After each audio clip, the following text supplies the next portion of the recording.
ꯅꯨꯡꯁꯤꯖꯔꯕ ꯏꯔꯝꯗꯝ ꯑꯁꯤꯒꯤ ꯑꯉꯥꯡꯁꯤꯡ ꯍꯥꯏꯇꯥꯔꯦ ꯑꯩꯈꯣꯏꯒꯤ ꯃ꯭ꯌꯨꯖꯤꯛꯀꯤ ꯂꯝ ꯍꯥꯏꯕ ꯇꯥꯔꯦ ꯑꯩꯈꯣꯏꯅ ꯈꯨꯗꯝ ꯑꯣꯏꯅ ꯕꯥꯁꯤ ꯈꯣꯡꯕ ꯍꯥꯏꯕ ꯇꯥꯔꯦ ꯑꯩ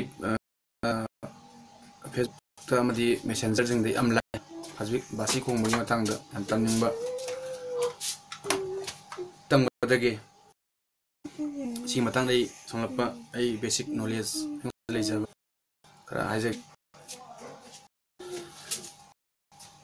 असी हेक्ता हेक्ताबदा यामना लाइबा नुंगाइबा अमन पा तावगा दब थोग कयंबा अदि इमा इमदबा हाइब दारिबा बासी जे दबा जे सिदि हौजेबा सबल अदि इदा दगी पे उरे कमाई खोंदुन बासी पारे हेक्ता का मा हेक्ता खोंग या बोनते हदि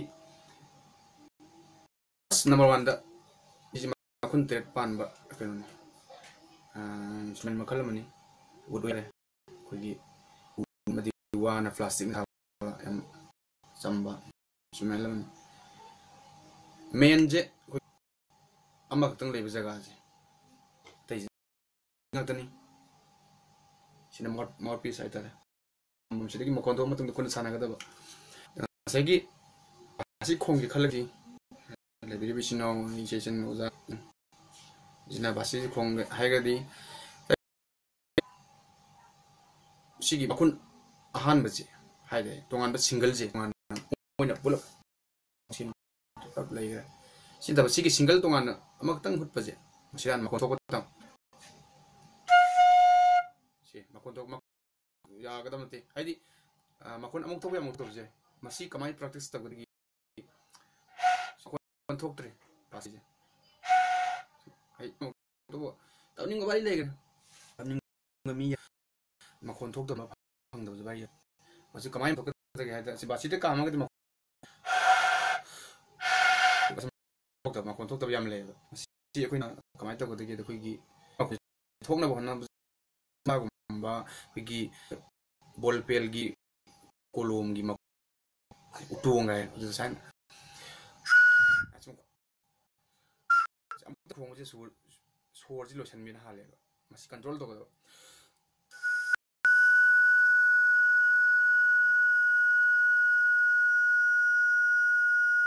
sangna du am tang khong ba ji da de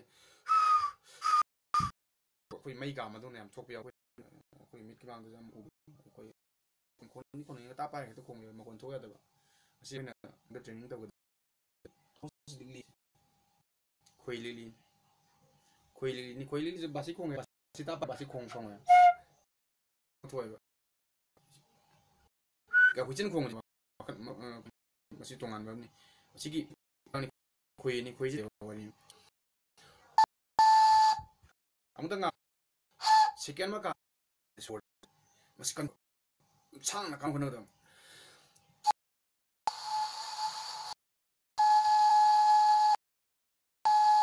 hadi amta ka ma lo re basi khong hai dong te adun masi jam kui am practice tor ko bol pe khoi na kam masi jamu control tor sa khoi gi 13 second 20 second chi bodum ka ma tam ne koina basi je khoi kolom khum hai je ko utuang hai je ko aga ai khong re masi si yam sang tang da koina so ja ang chi kalani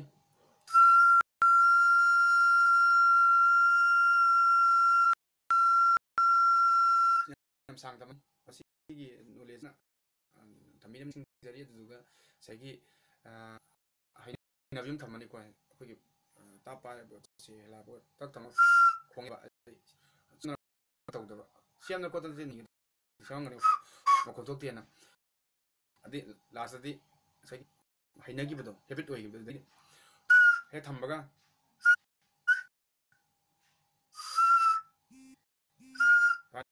mai to ding sai gi yam sang na ka ma to ne sor nung si single ni single control to mi ngam khan da bi du tam na kam da sor je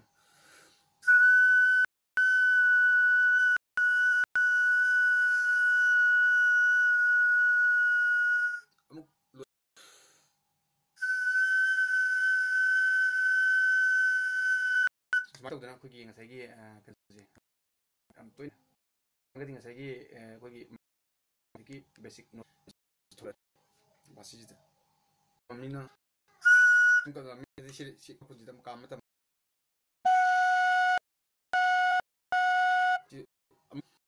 tone of one of the Nitrani.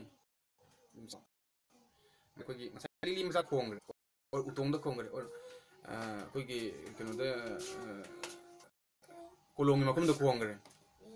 Sagi, Massi must hang them, Kong the Roy.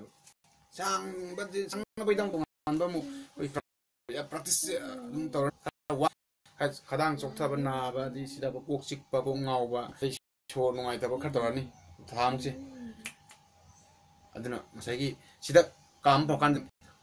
She's a not for she's the calm, but it's the calm to get Ketney. Live is the calm. The Masagi, Makun hopes the same Makun Kama. She Makonam Sang a token that she don't control now. She don't Quiggy. The Mapazana Laga, Hinavima Tamaga Haidara. Kamataba, Sinamu, Sizamu, Namusang, Namzaring, Chatted Leger Sword, Zaring, Kataba, Basida, see Makunja Makun, Sidamakon, Homely. Middle take oil on it. I don't know. Sagi, I am quite near sang a thing, sang the Kong.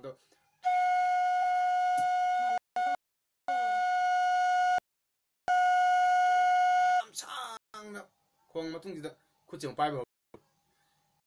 Did the Kut Amada Horambay or Kut and Kut Amada Horam. I couldn't follow it. I never.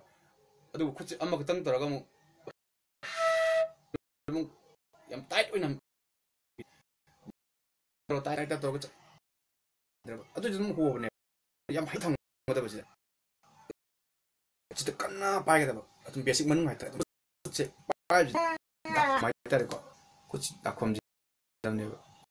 Could see that. Bashi Khongba could sell.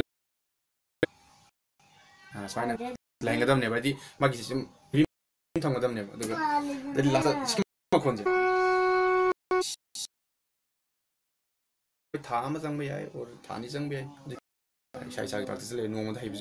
A city is a mook. Masana Tangido. She's a mook. Top no Mukam, Sim control to name. Kanangi, Sangang, that's the Kamakan. Macon took to assume. Animba Basilib, Animba, quite a basic Maggie, Animba Makunja Pangaron.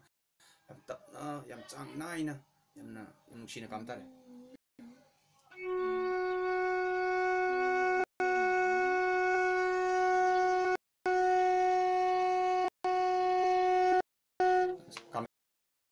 Sang na Quiggy Saturday labor swords, she takes Hannah Holton, basic. Jiggy Quiggy Sang I never even wait. The cook I cook Silapia, and the Kadang now, Yana. The Sipun Tamatan happening to she Makani had a sing Sarwatarico. Masaruni Matangi Rotana, Sari Mapadanisa, I did. I was Sazi in the Sagari is Sana Semino, Sag the Giddy is my line, it is my Semino. Sagari Matakari, I have a Konomiam, the she.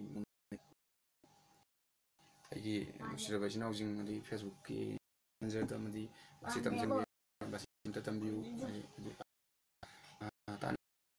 housing Frenching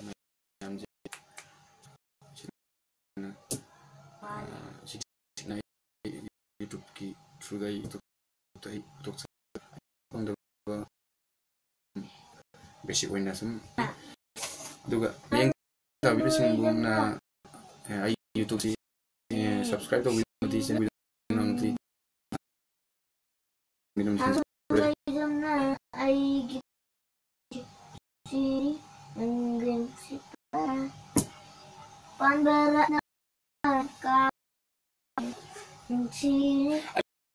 ꯑꯗꯨꯅ ꯑꯩꯅ ꯅꯝ ꯊꯥꯔꯛꯏꯗꯣ